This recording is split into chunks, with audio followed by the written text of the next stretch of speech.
Namaste. I hope you're all doing good today. And also, I hope you have liked and subscribed to our channel, The Lit Myth.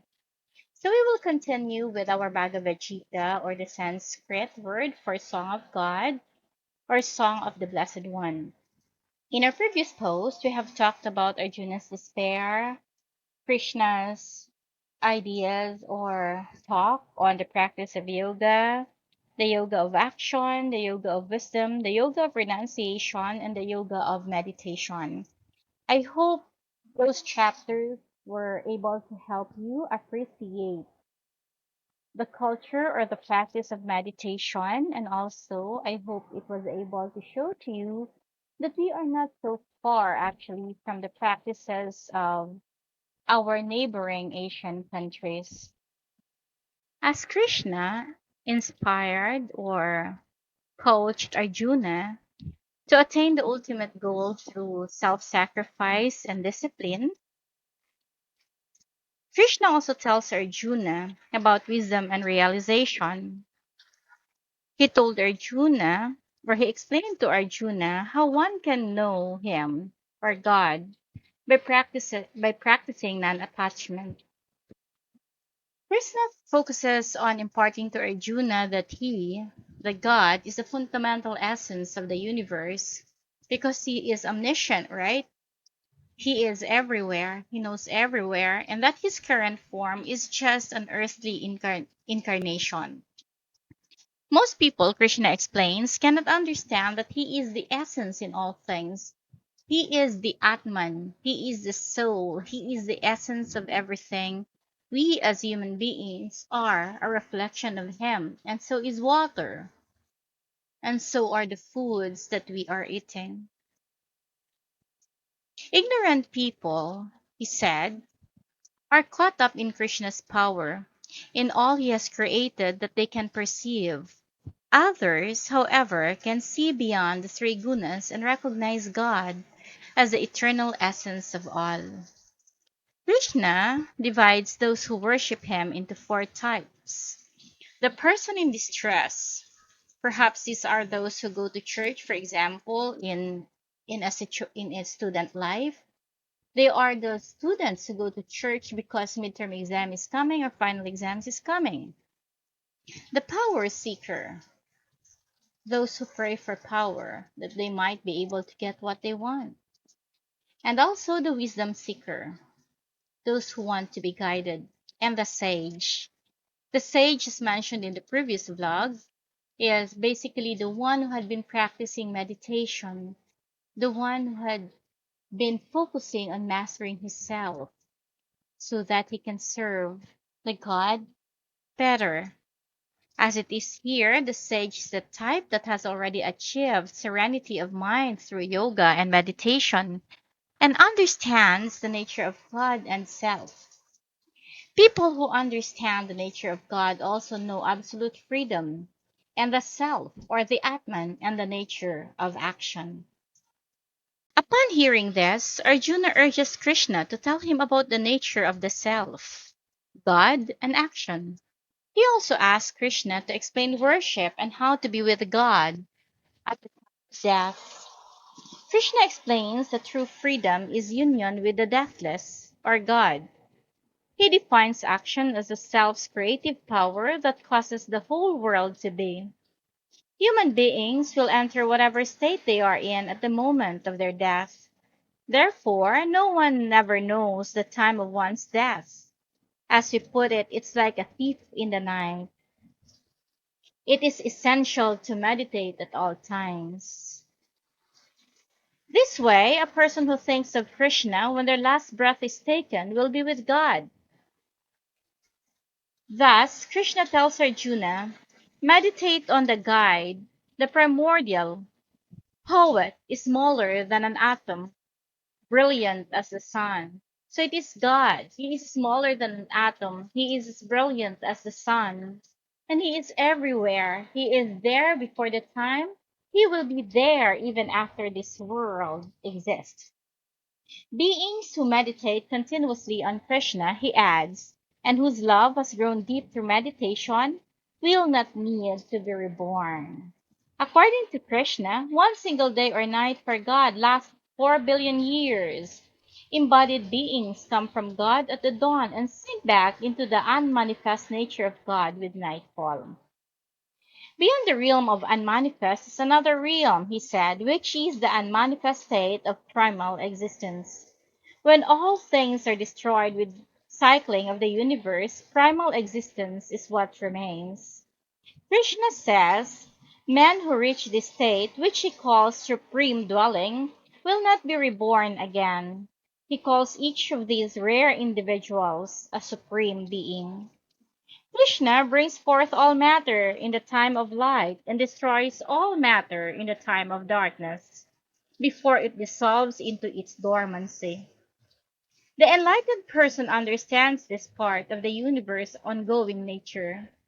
Krishna, while telling Arjuna about absolute freedom, then explains how men of yoga will be reborn or return again. Men who die during the 6 months of darkness will be reborn. Those who die during the 6 months of light will not be reborn and go to absolute freedom. So those who were able to attain or have mastered the yoga, like the sage. Although afraid, Arjuna has faith and trust in Krishna. In return, Krishna promises to tell Arjuna the secret of how to attain wisdom and release from suffering. All living beings are contained within Krishna's limitless and manifest form, but Krishna is not limited by them. He is unattached to creation's outcomes at the start or end of the cosmic cycles. When Krishna brings forth all beings at the cycle's start or gathers all beings back to himself at the end, he is unmoved. He is unattached to all actions. When people worship other gods, they are actually worshiping Krishna in his unmanifest form as the source of all existence. So you see, Krishna respects that because he knows that that is his unmanifest form. They are unaware of this and don't recognize or appreciate Krishna when he appears in human form. Like when we didn't appreciate Christ as he appeared in human form, no? Krishna claims he will accept any offering given with a loving heart. So when we give, we give. We give without condition. He guides Arjuna to perform all of his actions, as small and mundane as speaking and eating, as offering to God. In this way, all Arjuna does is turned into worship. This is what Krishna has been trying to explain to Arjuna about the path of right action. All his guidance is ultimately an explanation to Arjuna or why all actions should be performed with love and worship of Krishna. As Krishna reminded Arjuna that all actions should be performed with love and worship of Krishna, he continued to instruct Arjuna about his nature as a supreme manifestation of God. Accordingly, all other gods and holy men are actually manifestations of Krishna. He gives examples, such as the god of lightning Indra, claiming that he is Indra and Indra's lightning bolt. Krishna describes himself as both the positive and negative attributes of the universe. He is in everything, both pleasure and pain, courage and fear. A person who can conceive of Krishna as a source of all manifestations will be freed from the cycle of rebirth. When a sage meditates, he enters into the state of union with God. For the Catholics, for example, when they pray the Rosary, they are meditating on the mysteries of Christ. This, Krishna explains, is a form of worship. The highest form of worship is to enter the state of divinity, understanding that Krishna is the source of all things.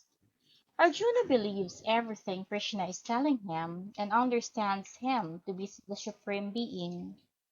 Arjuna wants to know what other manifestations Krishna takes so that he may also know and recognize them. So Krishna then listed all of his embodiments and manifestations. including the self, the syllable the Himalayan mountain range, the sustainer god Vishnu, the god of destruction and rebirth, Shiva, and many more. So in chapter 10, we would see that indeed his divine manifestations are everywhere. We can feel it, we can smell it, we can hear it. All that we have to do is to respect and worship our God.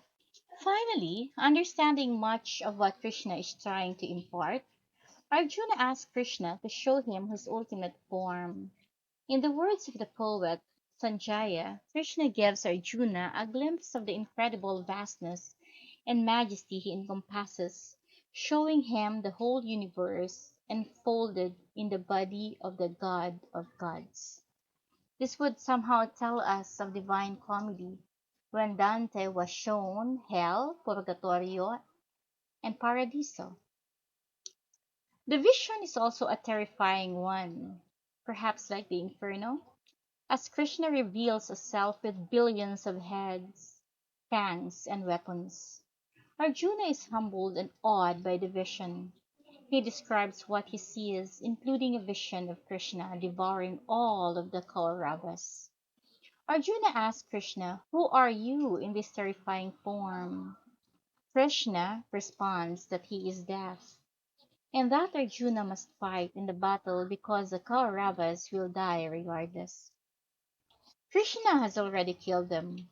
Arjuna is merely his instrument. So it is written in the stars of the Kauravas. Arjuna bows to Krishna and apologizes for any overfamiliarity he might have shown. Now that he sees this terrifying form of Krishna, Arjuna is both amazed and afraid. Who wouldn't be afraid to face death? He begs Krishna to return to his previous, more human form. Krishna explains he has shown his horrific form to no one but Arjuna. So Arjuna is really blessed to have seen that side of Krishna. He gently admonishes him, telling him not to be afraid but to stay serene and light-hearted. So Krishna is like a father. He somehow scolded Arjuna, but then he was still gentle. After being admonished by Krishna, Arjuna had asked whether it is better to have devotional love for Krishna or for the less tangible and manifest God. Krishna replies that both routes will lead to understanding, but recommends devotional love for Krishna's personification in the Gita for embodied beings. Worshipping Krishna in this concrete form gives worshippers a clear focus, he explains. Perhaps like our loved ones, we like to keep pictures and all that. Worshipping the vast God as the essence permeating all things will eventually lead devotees to understanding. But this form of worship involves more work. Krishna insists that meditating wholly on Krishna will lead a person to him. If such meditation is not possible, then living a life devoted to Krishna will also bring a person to Krishna in the end. We have to walk our talk. We cannot just say perhaps that we love God and do the opposite. Krishna instructs Arjuna how he might become perfect in yoga. By meditating and concentrating solely on Krishna, one will become loved the most by Krishna. Krishna brings up the importance of single-minded concentration for the yogi. With the mind fully absorbed, one-pointed, will live within me, within Krishna, forever. This is the way to free oneself from the cycle of death and rebirth. If a person cannot do this successfully, Krishna added, then the path of devotion through direct action is another way to achieve success. Krishna was giving him two choices, two paths, one through devotion, one through direct action. If this doesn't work, Krishna recommended that the person concentrate on detachment or indifference to the results of their actions. So perhaps one way of doing this is decluttering, letting go of some material possessions. In our present time, Krishna claims that a person who demonstrates kindness, who is always serene, calm, unmoved by pain or pleasure, is the one he loves best. Remember, in another video, we were told to stay calm, to stay very, very calm, to be in control of our emotions. Thus, the one who shows equanimity, no matter what the circumstances, is most loved by Krishna. This chapter brings me the question, in this time of pandemic, are we calm? Do you think the way we live is acceptable? Well, at least we could think of that as we proceed to the next parts very, very soon. That ends the third part of our video for Bhagavad Gita. I hope somehow it was able to help you or enlighten you in understanding more the battle between the human soul and the world itself. Also, I hope the words of Krishna would help you find the light in whatever field or whatever problem. Let us all keep calm. These too shall pass. With that, I hope and I wish you a very good day ahead. I hope you would like and subscribe to our channel. And let us remember to be kind with one another. Have a good day.